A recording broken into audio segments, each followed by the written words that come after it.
오늘 본문 말씀 가지고 사무엘상 강의 22번째 시간으로 마무리가 아름다운 하나님의 사람이라는 제목으로 말씀의 은혜를 나누겠습니다. 함께 제목을 따라 하시겠습니다. 마무리가 아름다운 하나님의 사람. 한 번 더 따라 하시겠습니다. 마무리가 아름다운 하나님의 사람. 이 제목대로 저와 여러분에게 이런 은혜가 임하기를 간절히 바랍니다. 사랑하는 여러분, 오늘부터는 이 사무엘상 12장에 대한 강의를 하겠습니다. 먼저 지난 시간에 대한 내용을 간단히 말씀드려 보겠습니다. 지난 시간에 우리는 이 제비뽑기라는 공정하고 합법적인 절차에 의하여 이스라엘의 최초의 왕이 된 이 사울이 위기 속에 빠졌던 장면을 보았습니다.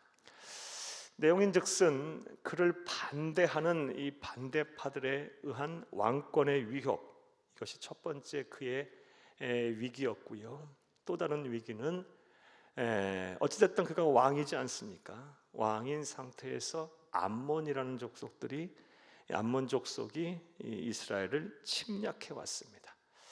이런 절체절명의 위기 속에서 사울은 하나님의 능력, 이후로 성령이 주시는 담대함을 가지고 이스라엘 백성들을 하나로 모읍니다. 그리고 또 성령 하나님께서 주시는 지혜를 가지고 이 암몬 족속을 물리칩니다. 위기를 축복의 기회로 바꾼 것입니다.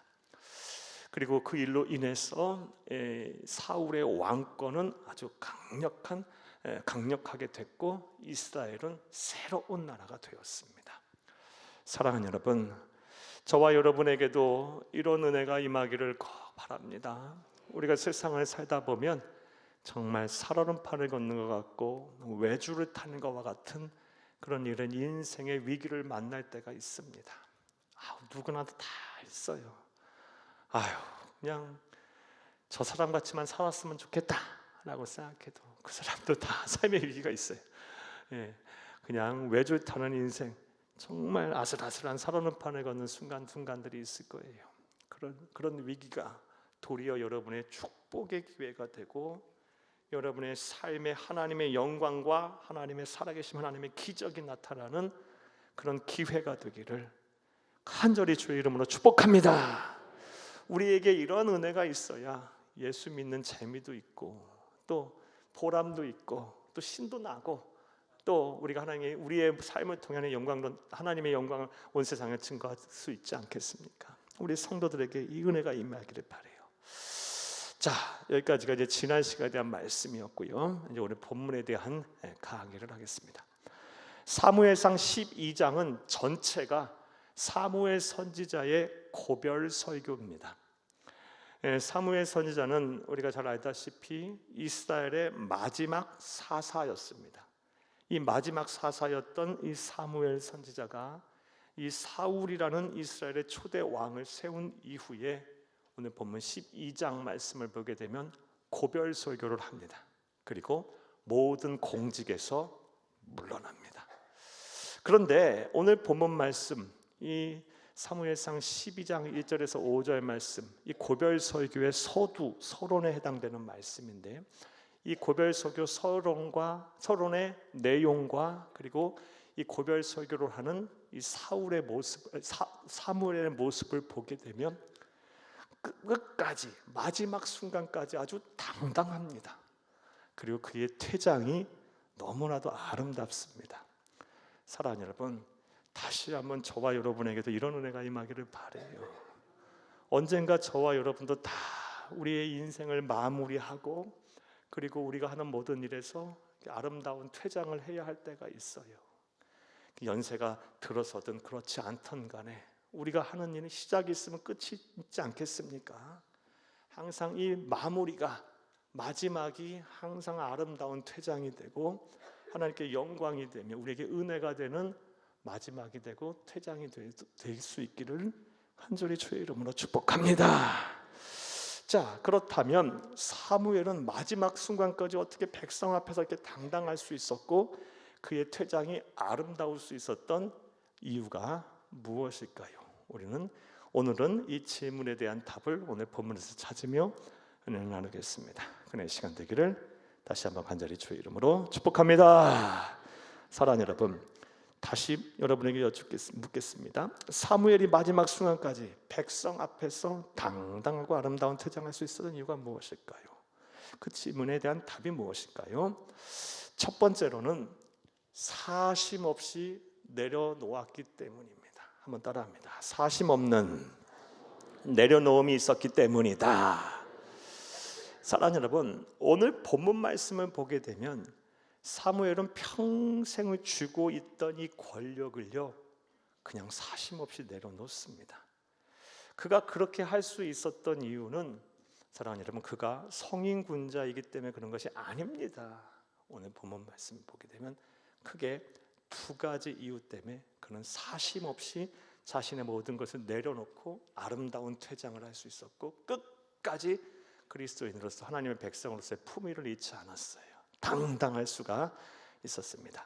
자, 사심 없이 내려놓을 수 있었던 두 가지 이유는 뭘까요? 첫 번째 이유는요, 모든 인간의 역사의 주인이 하나님이심을 인정하고 있었기 때문에 그렇습니다. 한번 따라합니다. 모든 인간의 역사의 주인이 하나님이심을 인정하였기 때문이다.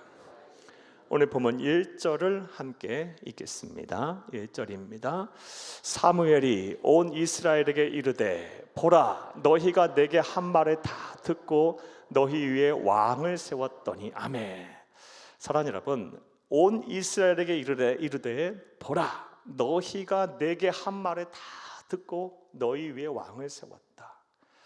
사랑하는 여러분, 사무엘상 8장 말씀을 우리가 이미 살펴봤는데 8장의 말씀을 보게 되면 이스라엘 백성들이 사무엘 선지자에게 와서 우리도 다른 나라와 같이 왕을 세워달라고 요구를 합니다. 이 요구를 사무엘 선지자가 받자 매우 섭섭해했어요. 자신을 부정하는 것 같아서, 자신을 미워하는 것 같아서, 자신의 이 사사됨을 내 대한 권위를 인정하지 않는 것 같아서 매우 섭섭했어요. 그때 하나님께서는요 사무엘 선지자에게 다음 같은 말씀을 하셨습니다. 사무엘상 8장 7절을 함께 읽겠습니다. 여호와께서 사무엘에게 이르시되 백성이 내게 한 말을 다 들으라. 이는 그들이 너를 버림이 아니요 나를 버려 자기들의 왕이 되지 못하게 함이니라. 아멘. 너를 버린 게 아니라 나를 버린 거다. 그리고 그 말을 듣고 그대로 그들의 말대로 해라라고 말씀을 하셨어요. 이 말을 듣자마자 사무엘은요 모든 이런 아쉬움과 또 모든 섭섭함을 다 내려놓았어요. 왜요? 하나님이 그렇게 하라고 하는데 자신이 거역할 것이 무엇이 있겠어요? 아쉬울 것이 뭐가 있겠어요? 섭섭할 것이 무엇이 있겠어요? 모든 인간의 역사의 주인은 하나님이시고, 그리고 사무엘은 단지 그 역사의 주인이신 하나님께서 잠깐 이스라엘이라는 나라를 치리하도록 그 권세를 부여한 것뿐인데, 한마디로 하나님의 종일 뿐인데, 주인이 그렇게 하겠다는데 종이 뭐 이래저래 할 판단을 하고 이래저래 불순종할 이유가 무엇이 있겠어요? 오늘날 저와 여러분에게도 이 믿음이 필요합니다. 오늘날 많은 사람들이 내려놓아야 할 때 내려놓지 못하는 이유가 무엇이에요? 크게 보면 나라 안에서도요, 이제는 물러나야 되고 내려놔야 하는데 내려놓지 못하는 이유가 뭐예요? 자신이 나라의 주인이라고 생각하기 때문에 그래요. 하나님이 주인이세요. 하나님이 내려놓으라면 내려놓으면 그만인 거예요. 교회도 마찬가지입니다. 오늘 얼마나 교회가 많이 시끄럽습니까? 내려놔야 할 때 내려놓으면 그만인 거예요. 교회 주인은 하나님이시거든요. 또 뭐 직장과 사업장과 가정 모든 공동체 안에서도 마찬가지예요. 물러나야 할 때 하나님이 물러나라고 하면 물러나면 그만인 거예요. 내가 주인이라고 생각하고 주인 행사를 하다 보면요 절대로 내려놓지를 못합니다. 사무엘은요 이 믿음이 분명했어요. 모든 인간의 역사, 그리고 모든 한 나라의 흥망성쇠는 하나님의 손에 달렸고 하나님이 주인이시다. 단지 나는 그 하나님으로부터 잠시 잠깐 나라를 치리하라고 그런 사명을 받은 종에 불과하다. 주인이 내려놓으라고 했는데, 주인이 그렇게 하라는데 내가 뭐 섭섭할 일이 뭐가 있어. 그러면서 사심없이 내려놓았기 때문에 그의 퇴장이 아름다웠던 것입니다. 끝까지 당당할 수가 있었던 것입니다. 사랑하는 여러분, 저와 여러분의 삶에도 이런 믿음이 있어야 할 줄로 믿습니다. 하나님 여러분, 모든 인간의 삶에는 시작이 있으면 끝이 있기 마련입니다. 하나님께서 알파와 오메가 되시는 그 하나님께서, 시작과 나중 되신 하나님께서, 또 인간의 모든 역사의 주인이신 하나님께서 시작하게 하셨으면 또 끝내기도 하시기도 하세요. 하나님이 끝내라고 할 때, 그 때가 이르게 되면 그 말씀에 순종해서 주저함 없이 아름다운 퇴장하시기를, 마무리를 끝까지 당당하게 하시기를 간절히 주의 이름으로 축복합니다. 한번 따라합니다. 주인이 내려놓으라면 사심 없이 내려놓는 것이 종의 도리이다. 우리가 이런 믿음을 다 갖고 있으면요, 섭섭할 것이 하나도 없어요. 뭐가 섭섭해요? 하나님이 이제 다 때가 됐다라고 하면 내려놓으면 되지. 그리고 하나님이 시작하게 하는 또 다른 일을 시작하면 되지. 욕심 부릴 게 하나도 없어요. 첫 번째로 그가 그의 고별 설교를 통해 알 수 있는, 그의 내용과 그의 모습을 통해 알 수 있는 그의 퇴장이 아름다웠던 이유는요, 사심 없이 내려놓았기 때문에 그래요. 그리고 사심 없이 내려놓을 수 있었던 또 다른 첫 번째 이유는 사랑하는 여러분, 모든 인간의 역사의 주인이 하나님이심을 인정했기 때문입니다. 또 그가 사심 없이 내려놓았을 수도 있었던 또 다른 이유는요, 그는 자기 객관화가 되는 사람이었기 때문에 그래요. 사랑하는 여러분, 오늘 본문 2절을 함께 읽겠습니다. 이제 왕이 너희 앞에 출입하느니라. 보라, 나는 늙어 머리가 휘어졌고 내 아들들도 너희와 함께 있느니라. 내가 어려서부터 오늘까지 너희 앞에 출입하였거니와. 아멘. 그는 자기 객관화가 딱 되는 사람이었기 때문에 사심 없이 내려놓을 수 있었고, 그의 마지막이 아주 품격이 있었고 끝까지 당당할 수가 있었던 것입니다. 어떤 자기 객관화가 되고 있습니까? 나는 늙어 머리가 휘어졌다. 이제 한 나라를 다스리기에는 지력도 부족하고 체력이 안 되고 있다. 그리고 영적인 영역도 안 된다. 자기 객관화가 딱 되고 있어요. 그리고 내 아들들도 너희와 함께 있다. 우리 앞서 살펴보았듯이 이 사무엘 선지자의 아들들은요, 사무엘의 뒤를 이어서 사사가 될 만한 제목들이 안 됐어요. 그런 깜냥이 안 됐어요. 너희들도 알다시피 우리 아들들은 안 돼. 자기 객관화가 딱 되고 있으니까요, 사심 없이 다 평생 쥐고 있던 권력을 그냥 내려놓을 수 있었던 거예요. 오늘 자기 객관화가 안 돼갖고요, 무리하게 욕심 부리는 사람들이 얼마나 많습니까?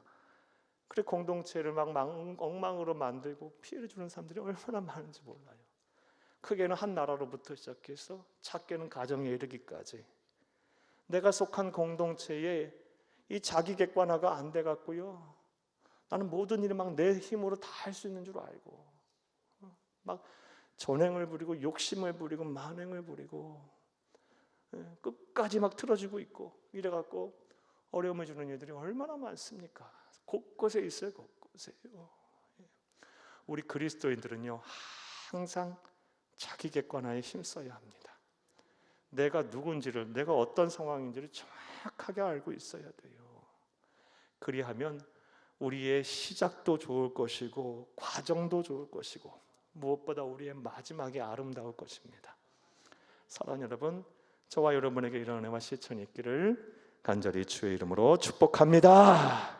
한번 따라하겠습니다. 자기 객관화에 충실해야 한다. 이거를 다른 말로 표현을 하면요, 날마다 예수와 십자가 복음 앞에 서서 내 자신을 들여다봐야 하는 거예요. 성경적으로 표현하면요, 자기 객관화를 잘 해야 사심 없이 내려놓을 수 있고 사심 없이 내려놓을 때 우리의 마지막이 아름다울 수가 있는 겁니다. 자, 그렇다면 이 날마다 우리가 자기 객관화에 힘써야 된다고 말씀을 드렸는데, 이 자기 객관을 하는 데 있어서 주의해야 할 것이 무엇일까요? 여러분, 몇 가지 말씀드려 볼게요. 먼저는요, 하나님의 은혜라는 관점 아래서 자기 객관을 해야 돼요. 우리 그리스도인들은 하나님의 은혜라는 안경을 쓰고 내 자신을 들여다봐야 된단 말이에요. 자기 객관화를 하라고 하면요, 많은 사람들이 자기의 장점도 보고 자기가 잘할 수 있는 강점도 보지만 대체로 내가 뭐가 부족한지를 찾아요. 나의 약점도 찾고 나의 연약함을 찾아요. 나의 연약함을 자꾸 들여다보기 시작하면요, 내가 한없이 작아지고 막 위축이 돼버려요. 또 이 자기 객관화를 하라면요, 나의 죄성을 또 들여다봐요. 우리 그리스도인들은. 그리고 나의 죄성을 들여다보기 시작하면 어떻게 됩니까? 죄책감의 늪에서 허우적거려요. 그래서 사랑하는 여러분, 자기 약점만 자꾸 막 들여다보고 그래서 막 위축이 돼서 나 같은 사람이 어떻게 해? 하나님은 그 자리에 서라고 하는데 내가 어떻게 해? 하나님은 그 일을 하라고 하는데, 능히 할 수 있다고 하는데 나같이 부족한 사람이 어떻게 해? 막 이렇게 돼버리고요. 또 하나님은 이미 다 용서하셨는데 자유하라고 하는데 이 죄책감의 늪에 사로잡혀갖고 막 과거에서부터 한 발짝도 나아가지 못하는 분들이 얼마나 많은지 모릅니다. 사랑하는 여러분, 우리 그리스도인들은요, 늘 하나님의 은혜라는 이 안경을 쓰고 우리 자신을 들여다봐야 돼요. 하나님의 은혜라는 안경을 쓰고 우리 자기 객관을 하기 시작하면요, 그래 나 부족해. 그런 나를 쓰시겠다고 하니 얼마나 이게 은혜로운 일인가, 감사한 일인가. 나는 부족하지만 내게 능력 주시는 자 안에서 나는 할 수 있어 라는 이 긍정의 힘이 생기고 소망이 생겨요. 없던 힘도 생겨요. 또 우리 로마서 8장 1절 말씀에 그리스도 예수 안에 있는 자에게는 결코 정죄함이 없다 그랬거든요. 죄책감에 사로잡히지 않게 돼요. 하나님이 나를 용서하셨어. 나는 하나님의 은혜를 받은 사람이야. 그래서 과거와는 비교도 안 되게 중요한 현재와 미래를 향해 나아갈 수 있어요.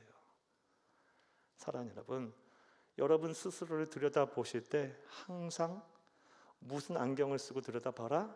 하나님의 은혜라는 안경을 쓰고 여러분 자신을 들여다보세요. 자기 객관화를 하세요.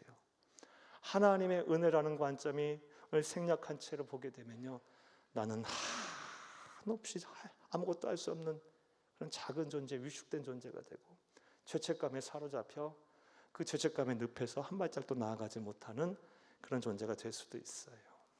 사랑하는 여러분, 하나님의 은혜 아래 관점 안에서 여러분 스스로 잘 들여다보시는 자기 객관을 하시는 여러분들이 다 되시기를 간절히 주의 이름으로 축복합니다. 또 자기 객관을 하는 데서 주의해야 될 사항이 무엇이 있느냐? 사람의 평가가 아닌 하나님의 평가가 절대적인 기준이 되어야 합니다. 한번 따라해 볼까요? 사람의 평가가 아닌 하나님의 평가가 자기 객관화의 절대적인 기준이 되어야 한다. 사람들은 흔히요, 타인의 평가, 타인의 말을 듣고 내 자신을 객관화해요. 그러다 보면요, 어떻게 생각해요? 어떤 일이 발생합니까? 사람들이 막 칭찬하고 좋은 말 하면요, 우쭐우쭐해서 교만해져요. 그래서 내 능력 이상으로 나를 평가해 버려요. 또 반대로 막 사람들이 나를 막 안 좋게 평가하고 비난하고 비판하고 또 비하하고 이렇게 돼 버리면요, 막 위축이 돼 갖고 내 자신의 능력보다 또 한없이 나를 낮게 봐요. 사람의 평가가 내 자기 객관화의 절대적인 기준이 되는 순간 내 자신을 온전히 평가할 수 없어요. 우리 그리스도인들은요, 물론 그 사람의 평가도 어느 정도 들어야 하지만 절대적인 기준이 돼서는 안 되고, 나를 돌아보는 내 자기 객관을 하는 절대적인 기준은 하나님의 평가가 돼야 되는 거예요. 내 지금 나의 모습을 하나님은 어떻게 들여다보실까? 하나님이 내 지금 나의 삶의 나의 모든 언행 심사를 보신다면 하나님은 나에게 몇 점을 주실까? 이게 내 주된 관심이 돼야 하고 항상 내 이 생각이 돼야 돼요. 기준이 돼야 돼요.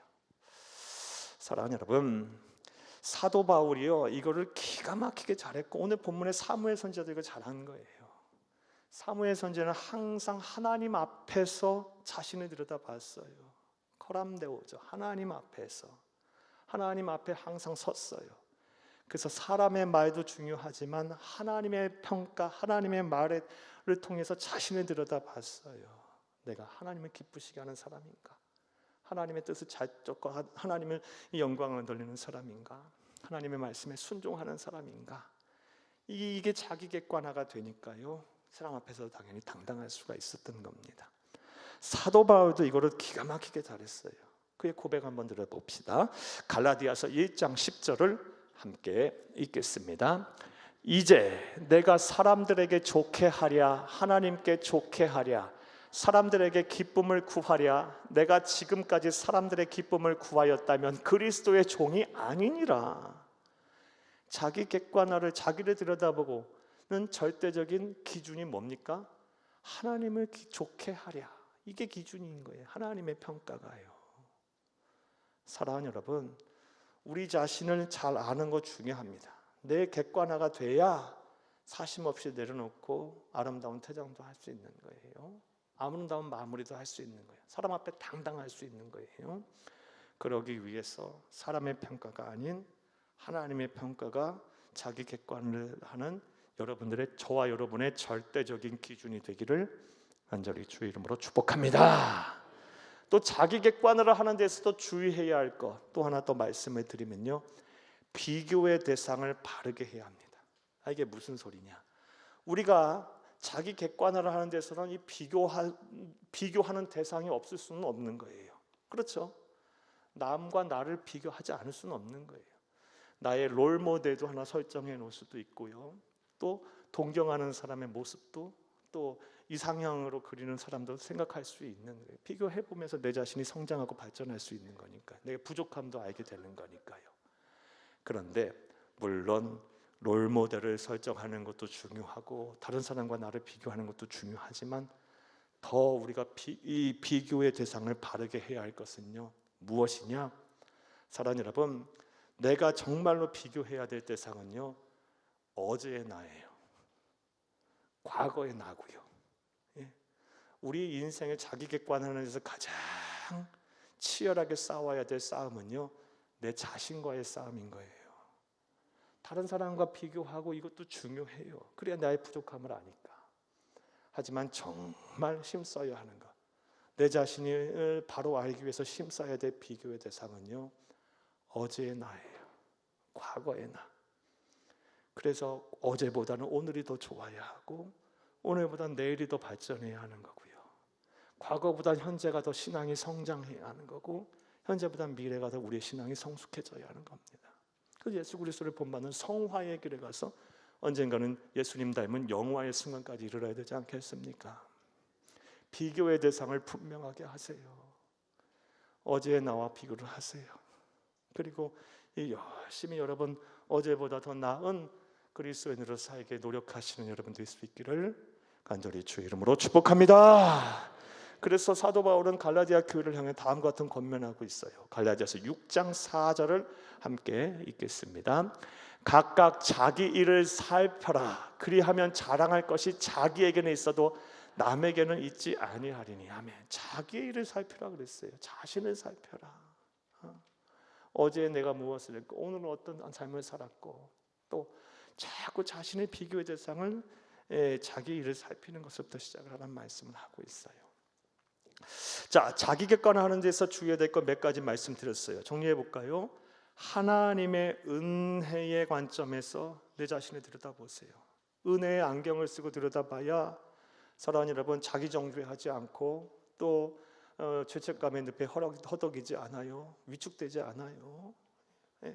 또 우리 그리스도인은 그래야 합니다. 또 사람의 평가가 아닌 하나님의 평가가 우리의 절대적인 자기 객관화의 기준이 되어야 합니다. 나아가서 비교의 대상을 바르게 하세요. 다른 사람과 비교도 중요하지만 그것보다 더 우리가 분명하게 비교의 대상으로 삼아야 할 것은 어제의 나 그리고 과거의 나의 모습입니다. 이런 것을 주의하셔서 자기 객관을 잘 하시기를 바라요. 그래서 사심 없이 내려놓는 그런 욕심 없는 마무리를 잘하여 아름다운 퇴장이 될 수 있기를 간절히 주의 이름으로 축복합니다. 또 두 번째로 이 사무엘 선지자가 오늘 고별 설교를 통해 알 수 있는, 사무엘 선지자가 행한 고별 설교를 통해 알 수 있는 그의 마무리가 아름다울 수 있었던 이유가 뭘까요? 또 우리 또한 그에게서 무엇을 배울 수 있을까요? 두 번째 이유는 그가 청렴결백했기 때문입니다. 한번 따라 하시겠습니다. 청렴결백했기 때문이다. 그래서 그가 끝까지 당당할 수 있었고 그의 퇴장 또한 아름다울 수 있었던 겁니다. 오늘 보면 3절을 함께 읽겠습니다. 내가 여기 있나니 여호와 앞과 그의 기름 부음을 받은 자 앞에서 내게 대하여 증언하라. 내가 누구의 소를 빼앗았느냐, 누구의 나귀를 빼앗았느냐, 누구를 속였느냐, 누구를 압제하였느냐, 내 눈을 흐리게 하는 뇌물을 누구의 손에서 받았느냐, 그리하였으면 내가 그것을 너희에게 갚으리라 하니. 아멘. 고별 설교를 하면서 느닷없이 백성들 앞에서 자기 청문회를 하고 있어요. 나는 한치의 부끄러움이 없다, 청렴결백하다라고 선언하고 있어요. 그러니까 당당한 거예요.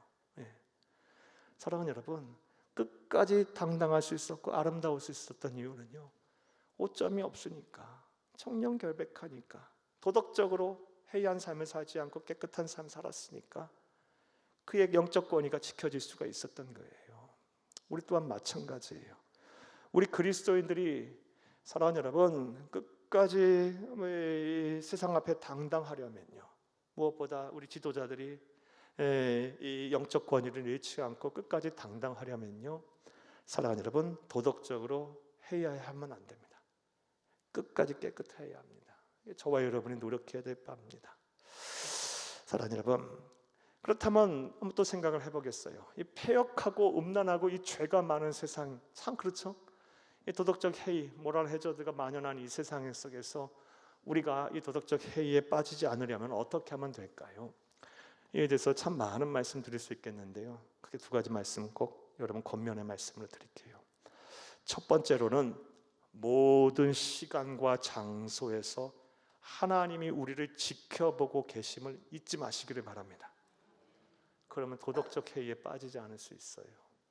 내가 혼자 있을 때나 아니면 수많은 군중 속에 포함되어 있을 때나, 내가 산에 있을 때나 바다에 있을 때나 저 하늘 높이 있을 때나, 한국에 있을 때나 우리나라에 있을 때나 저 미국의 땅에 있을 때나 그 어디에 있을 때나, 밤이나 낮이나 뭘 하든 간에 하나님이 항상 나를 지켜보고 계심을 잊지 마시기 바라요.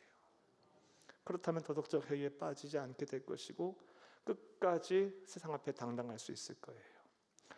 사랑하는 여러분, 하나님은 언제 어느 곳이나 편재하신다는 말씀 한번 보겠습니다. 시편 139편 1절에서 3절을 함께 읽겠습니다. 여호와여, 주께서 나를 살펴보셨으므로 나를 아시나이다. 주께서 내가 앉고 일어섬을 아시고 멀리서도 나의 생각을 밝히 아시오며 나의 모든 길과 내가 눕는 것을 살펴보셨으므로 나의 모든 행위를 익히 아시오니. 하나님은 어느 곳에나 계시면서 우리의 모든 것을 지켜보고 계시는 거예요. 이렇게 하나님께서 모든 시간과 장소에서 나를 지켜보고 계시기다는 의식 속에 사는 것, 이것을 한마디로 하면 뭐다? 여호와를 경외하는 거예요. 이게 경외예요. 구약에서 말하는 경외. 여호와를 경외하는 것이 지혜, 지식의 근본이라고 그랬죠. 하나님을 의식하며 사는 삶, 언제 어디서든 하나님이 나를 지켜보고 계신다, 공의의 하나님이 지켜보고 계시기에 나는 그 하나님을 의식함으로 나는 선하게 살련다, 나는 겸손하게 살련다, 나는 더 정직하게 살련다, 나는 더 말씀에 순종하며 살련다, 나는 더 선하게 살련다. 이게 바로 뭐다? 경외야. 여호와를 경외하는 것. 이 여호와를 경외하는 게 이런 뜻이에요. 우리가 여호와를 경외하게 되면 도덕적 해이에 쉽게 빠지지 않을 겁니다. 하나님이 지켜보고 계시는데, 나 혼자 있다 할지라도 하나님이 보고 계시는데 어떻게 딴 길로 갑니까? 하나님이 보고 계시는데, 수많은 사람들이 숨어 있다고 해도 하나님 못 찾으실 것 같아요. 하나님이 지켜보고 계시는데, 말과 행동으로 안 한다고, 아니요, 우리의 중심까지 다 지켜보고 계시는데, 마음과 생각까지도 감찰하시는 분이신데, 우리가 함부로 잡스러운 생각하면서 함부로 우리가 탈선하겠어요? 도덕적 해이에 빠지겠습니까? 사무엘 선지자는 이 여호와를 경외하는 것이 삶의 이런 삶의 습관이 되고, 그리고 삶의 그냥 신앙으로 녹아 있었기 때문에 마지막 순간까지 청렴결백할 수 있었어요. 그래서 박상 앞에 마지막 순간까지도 당당할 수 있었고, 그의 퇴장이 아름다울 수 있었던 겁니다. 저와 여러분, 부족할지라도 지금부터 열심히 하나님을 경외하길 바라요. 그래서 우리의 삶이 도덕적으로 무결하길 바랍니다. 깨끗할 수 있기를 간절히 주의 이름으로 축복합니다. 성경을 보면 이것을 사무엘 선지자 못지않게 참 잘한 인물이 하나 나오는데, 바로 구약의 요셉입니다. 사랑하는 여러분, 창세기 39장 말씀을 보게 되면 요셉이 막 천신만고 끝에 하나님의 은혜를 입어 이 이집트의 친위대장인 보디발의 가정 총무가 됩니다. 사랑하는 여러분, 이민족이 노예로 팔려와서 이집트의 실권자의, 당시 고대 근동의 강력한 패권 국가인 이 친위대장의 한 집안의 모든 살림을 책임지는 가정 총무가 됐다. 야, 이렇게까지 얼마나 노력을 했고 얼마나 애를 썼고 힘들었겠습니까? 가정 총무가 됐어요. 가정 총무가 됐다라는 것은요, 아무도 간섭할 사람이 없다는 거예요. 주인 외에는요. 그리고 어느 정도 자유가 보장이 돼요. 자, 그런데 이때부터 어떤 일이 벌어집니까? 우리 잘 알다시피 이 보디발의 아내가 자꾸 성적으로 유혹을 해요. 동침하자 그러고요, 자꾸 유혹을 해요. 그때 요셉이 다음과 같이 말을 하면서 그녀의 유혹을 물리칩니다. 창세기 39장 9절을 함께 읽겠습니다.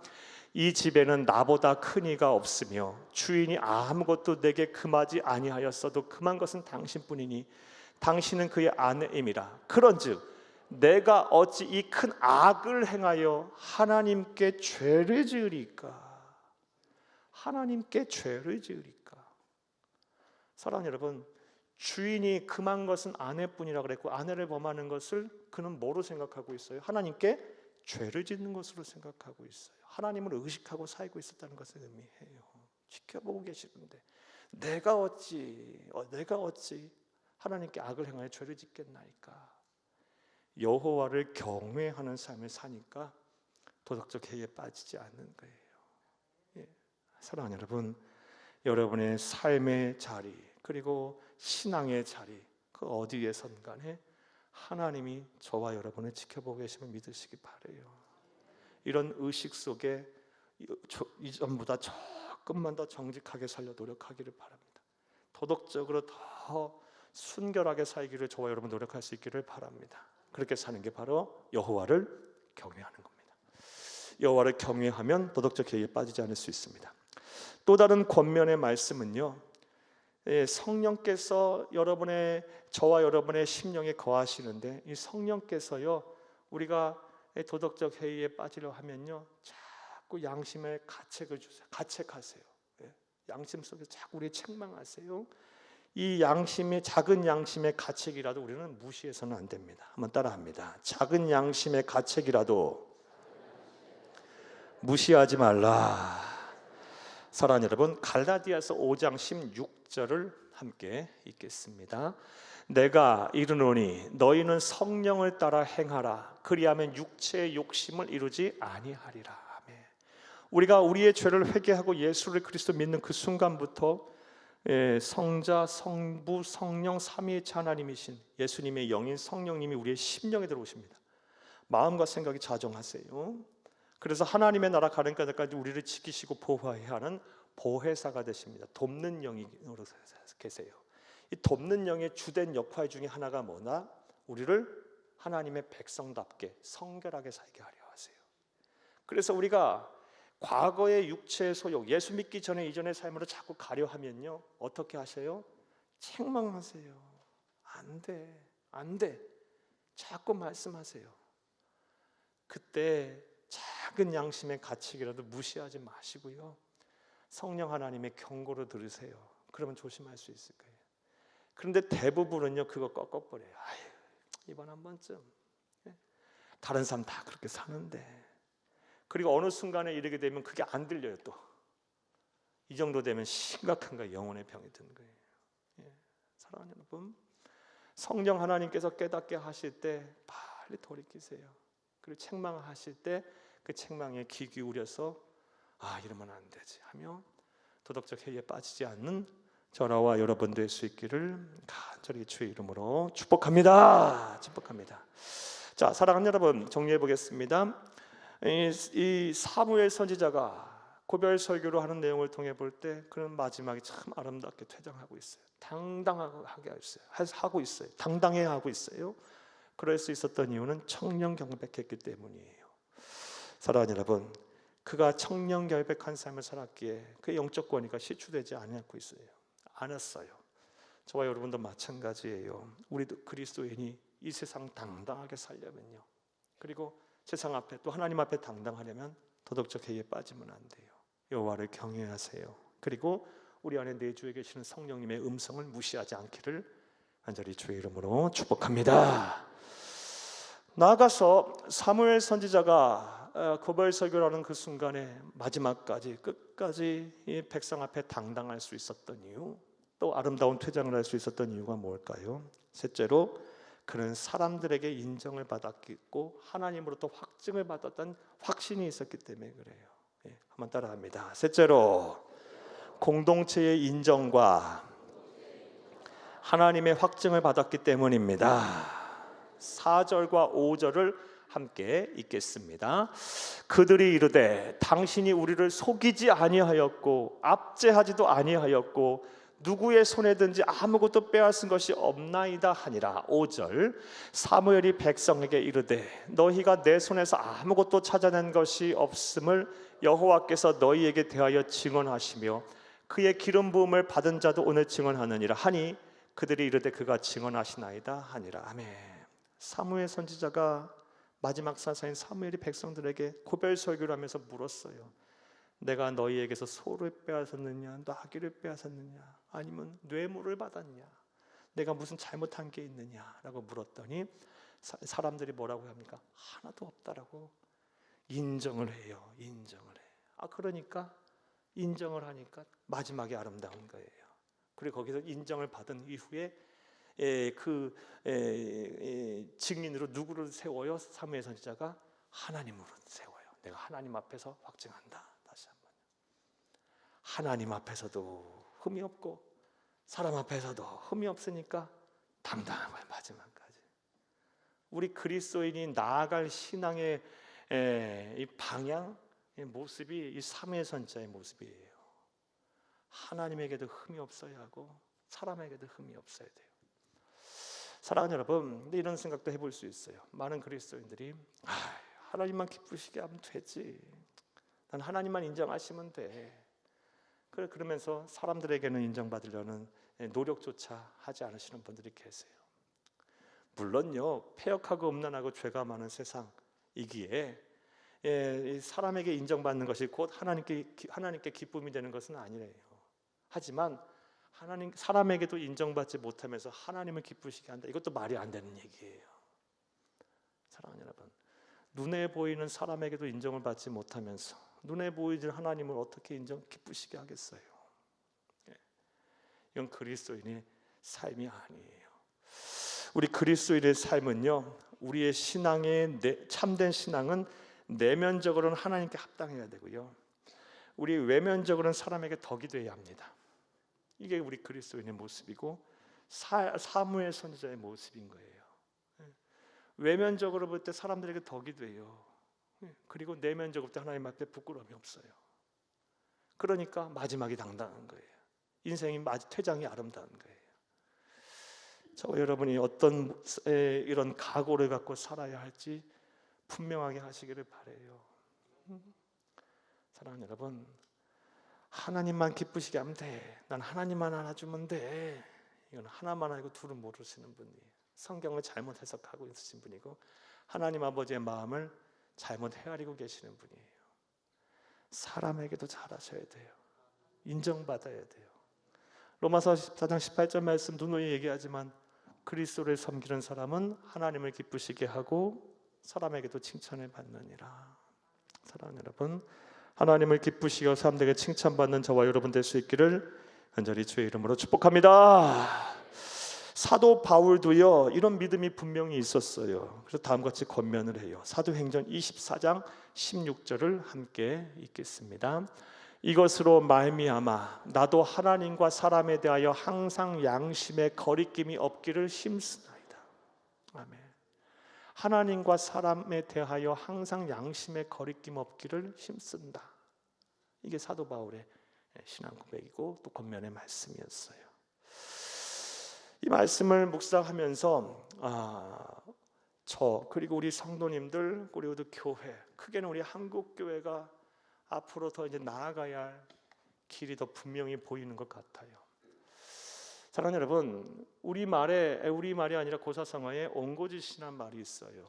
옛것을 통해서 교훈을 삼아 더 새 것을 만들어낸다. 그러니까 이 지난날의 역사를 통해서 과거의 역사를 통해서 교훈을 얻고 또 우리의 믿음, 우리의 신앙이, 우리의 또 삶이 진일보한다라는 말이죠.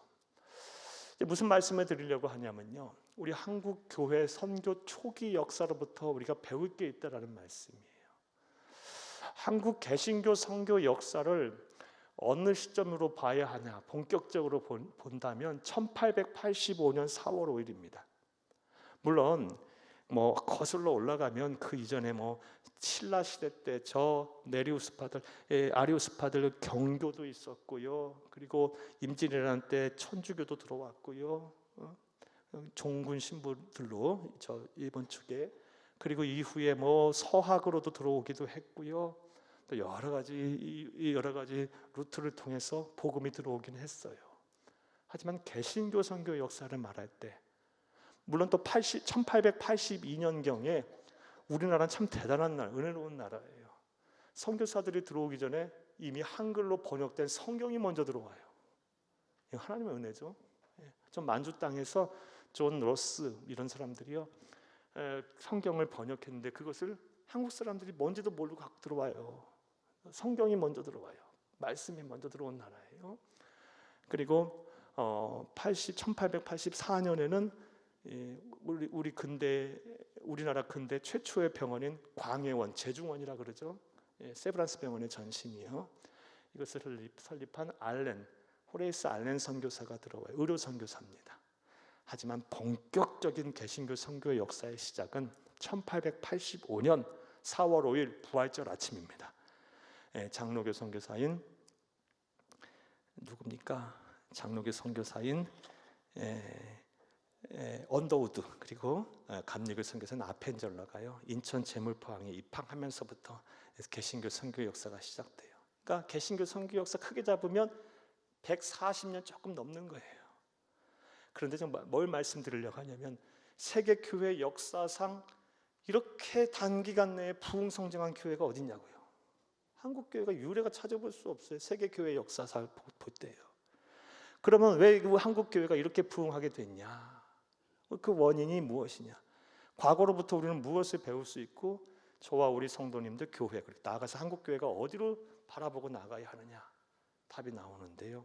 그 이유가 여러 가지 있는데 몇 가지 말씀을 드리면요. 먼저는요. 이 민중들의 안식처가 됐어요. 당시는 유교 그리고 신분의 차별이 아주 극심하던 사회였잖아요. 그런데 우리가 전하는 복음은요. 만민이 다 평등해요. 예수 앞에서요. 하나님 앞에서요. 공감이 되는 거예요. 위로를 받는 거예요. 사람들이 막 위로를 받아요. 무엇보다 결정적인 건요. 일제강점기와 또 유교 사변을 겪으면서 우리 한국 교회 기독교는요. 이 민족이 고난을 받을 때 함께 고난을 받는 종교라는 인식이 머릿속에 확 박히게 됐어요. 항일운동, 독립운동의 전면에 섰고 또 나라가 막 어려울 때 국채 보상 운동 정말 힘써서 했고요. 그리고 뭐 농어촌 계몽 운동 비롯해서 참 이 민족이 고난을 받을 때 이 함께 고난을 받으면서 이 사회를 지탱했기 때문에, 사람들로부터 칭찬을 받았기 때문에, 이 복음과 함께 더불어 그것이 함께 들어갔기 때문에 사람들로부터 칭찬을 받았기 때문에 한국 교회가 강력하게 부흥할 수 있었다는 겁니다. 선교사들은 직접적인 전도 외 근대화의 상징인 학교와 병원을 세워 민심을 얻었고요. 또 배제학당, 이화학당 등 근대 교육 시설을 통해 신여성과 청년 지도자층을 배출했고요. 거기다가 결정적인 역할을 한 게 뜨거운 성령의 역사, 체험이 막 일어났기 때문에 그래요. 한국 교회는 기도하는 교회고, 한국 교회는 그 어느 교회보다 열정적으로 예배하는 교회고, 전도하는 교회고, 하나님을 사랑하고 예수를 사랑하는 교회였고, 말씀에 대한 사모함이 있는 교회였기 때문에 이런 것이 다 결합이 돼서 한마디로 해서 하나님도 기쁘시게 하고 사람에게도 칭찬을 받는 교회였기 때문에 단기간에 이런 엄청난 부흥과 성장을 이룰 수가 있었던 겁니다. 그렇다면 오늘날 우리의 모습과 우리 믿음의 선배들의 모습, 폭발적인 세계 교회 역사상 유례가 찾아볼 수 없는 그런 부흥 성장을 이루었던 우리 믿음의 선배들의 모습과 우리의 모습을 비교할 때 우리 무엇이 부족하냐는 겁니다. 우리는 자기만족, 자기도취에 빠져서 하나님 기쁘실 거야, 우리 이렇게 하면 하나님 다 받으실 거야, 내 신앙 지키기에 급급하는 순간 우리는 정말 소중한 것들만 잃어버렸기 때문에 그래요. 하나님도 기쁘시게 해야 하고요, 사람에게도 칭찬을 받아야 떳떳한 겁니다. 사랑하는 여러분, 저와 여러분부터 시작하고 우리 교회, 한국 교회가 그렇게 나아가면 교회가 교회담을 회복하여 하나님께서 우리 교회에 부흥을 주실 것이고, 주의 몸된 교회들이 부흥하고 성장함에 따라 이 민족의 부흥과 성장이 함께 이루어질 거예요. 하나님께서 이 축복의 촛대를 우리나라에서 다른 곳으로 옮기지 않으실 거고요, 이 교회를 구성하는 성도들의 삶 또한 함께 부흥의 파도를 타게 하실 겁니다. 끝까지 우리 시대에 이 영광이 사라지지 않고 우리의 후손들, 자녀들, 후손들까지 대대손손 우리나라, 우리 한국 교회에 이 하나님의 축복의 촛대가 남아서 우리 자녀들과 후손들 끝까지 세세토록 이 한국 교회와 또 우리 민족이, 우리 자녀들과 후손들이 복을 받고 하나님께 쓰임을 받을 수 있도록 우리가 노력해야 할 줄로 믿습니다. 자, 이제 말씀 맺겠습니다. 오늘은 이 사무엘 선지자의 고별 설교 중에 서론만 살펴봤어요. 이 서론만 살펴봐도 사무엘 선지자는 끝까지 뭐 하고 있어요? 백성들 앞에 당당합니다. 그리고 그의 퇴장이 너무나도 아름답습니다. 그가 그렇게 할 수 있었던 이유가 무엇입니까? 먼저는 사심 없이 내려놓았기 때문에 그래요. 사심 없이 내려놓으려면요, 모든 인간의 역사의 주인이 하나님이심을 인정할 수 있어야 돼요. 주인이 내려놓는데 종이 뭐 섭섭할 게 뭐가 있어요? 그런 믿음이 확고했기 때문에, 하나님이 그 말을 들으라 했기 때문에 나는 내려놓는다, 주저함이 없다, 섭섭한 게 없는 거예요. 우리에게도 이런 믿음이 있어야 돼요. 하나님이 다 주신 게 다 하나님이 주신 거예요. 여러분 아쉬워하지 마세요. 여러분 지금 누리고 소유하고 있는 거 다 하나님이 줄 거고요, 하나님이 주신 거예요. 그거 잘 사용하고 쓰다가 다시 하나님 앞에 돌려드리고 가면 되는 거예요. 아쉬워할 것도 없고 섭섭할 것도 없는 거예요. 무엇보다 자기 객관화가 되고 있기 때문에 내려놓을 수 있었어요. 또한 청렴 결백했기 때문입니다. 나아가 사람들에게도 하나님을 기쁘시고 사람들이 칭찬받는 사람이었기 때문에 끝까지 아름다운 퇴장을 할 수가 있었던 겁니다.